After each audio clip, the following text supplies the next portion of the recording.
Všichni určitě znáte hru Portal 2. Jednou mi napsal kamarád, zda bych mu z této hry nevytiskl jednu postavičku. Samozřejmě, že jsem souhlasil, skočil jsem na Thingiverse a po chvilce hledání jsem našel tohle.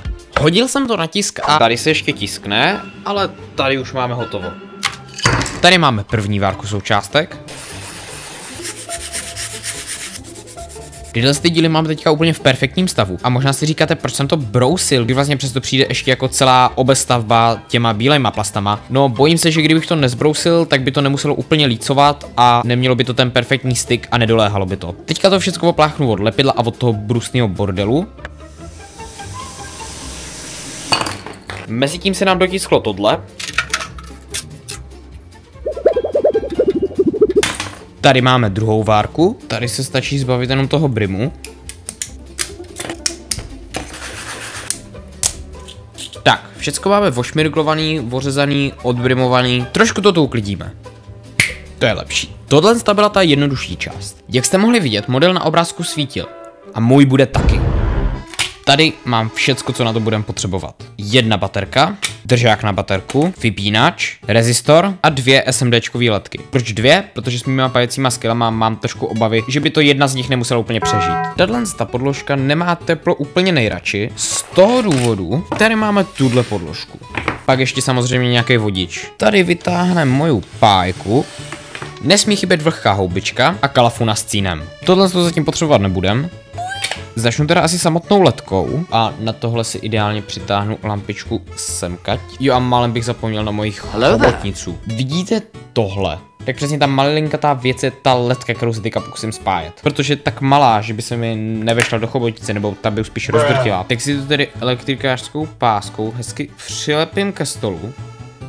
Tak, tohle to nám drží na místě. Připravím si tu drátek, protože celý ten drát je asi tak jako dvakrát tlustší jak ta ledka, tak se zbavím všech ostatních těch měděných malinkých drátků.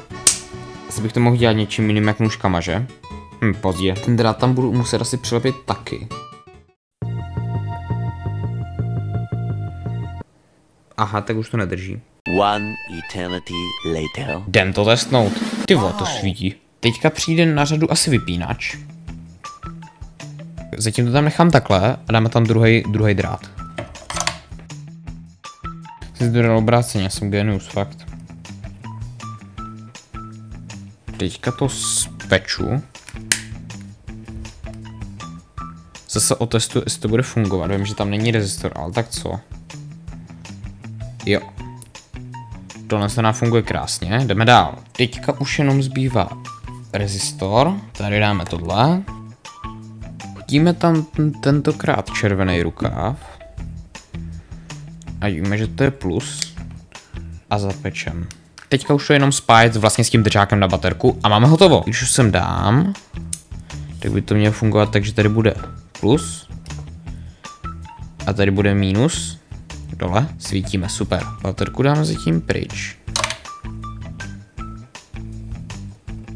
Když sem teďka dám baterku, tak teďka máme celý ten obvod vlastně hotový. Teďka přilepím tu malinkou ledku tam, jak má být. Tady mám sekundák. Tady jsem si ještě vytiskl sklíčko, nebo čočku, nebo říkejte si tomu, jak chcete. A ta přijde takhle, ta krytka přijde takhle na to. A pak to bude vypadat takhle. Vezmu zase náš sekundák, pásnu to tady kolem, po obvodu hezky. Já si myslím, že dobrý. Tak, teď když máme tohle si můžu zbavit. Pájku schovám, všechny tyhle krámy dám dopryč. Dám si tady svou zelenou podložku. Teďka tohle se nějak pokusím dostat do tohohle. Tyhle dva díly přijdou takhle. Tady dozadu přijde baterka. To tam sedí úplně krásně, až na to, že nám nesedí káblíky. Co by nevyřešil jeden skalpel? Ukaž. No jo, teď druhá strana. Tam samozřejmě musím udělat to samý. Jdem to dát dohromady. Baterka přijde sem. Teďka to sedí úplně nádherně. Zapínač nebo spínač, co já vím, přijde takhle sem. Ta čočka pak přijde takhle semkať. Nope. Tak jo, jdem to tam asi poslepovat, poskládat tak, jak to má být. Teďka tam vlastně přijdou ty bílé krytky. Tahle sem, a ta druhá naproti. Jak vidíte, tady jsem ještě dodělal háček, protože prej to bude jako přívěšek. OK, jdem to tam nalepit.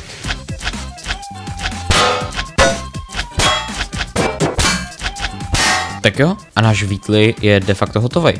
Tady ho můžu takhle krásně zapnout a sledujte to.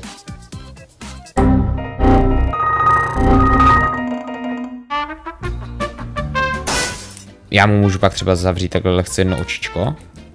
Pak tady jsou ještě tyhle ty madla, že jo, ale protože to bude jako klíčenka, tak ty tam taky nemám dávat, protože by se mohly velmi snadno zlomit. Ale tohle ještě není všecko. K původnímu designu byla ještě taková krabička lomeno stojánek, ale byly tam zapotřebí magnetky, které já samozřejmě nemám a kupovat je nebudu. Tak jsem si s tím trošku pohrál a udělal jsem si svoji vlastní verzi. V originále byly 2 díly, tady jsou 3. Vysvětlím. Prvně se zbavím podpěr. Teď když vezmu tu kouli, tak ona se tady takhle hezky sedne a tímhle ji přiklopím, tak ona se tam jakoby hezky zavře. A ani na tom nechrastí. A aby to nevypadalo takhle divně s těma nožkama nahoře, tak tady mám ještě takový plát, kterým to tady přikryju. A máme takhle jednoduchou krabičku, jednoduchý boxík. A když jsem říkal lomeno stojánek, myslel jsem tím tohle. Ten náš Wheatley vlastně přijde takhle sem a bude takhle hezky stát.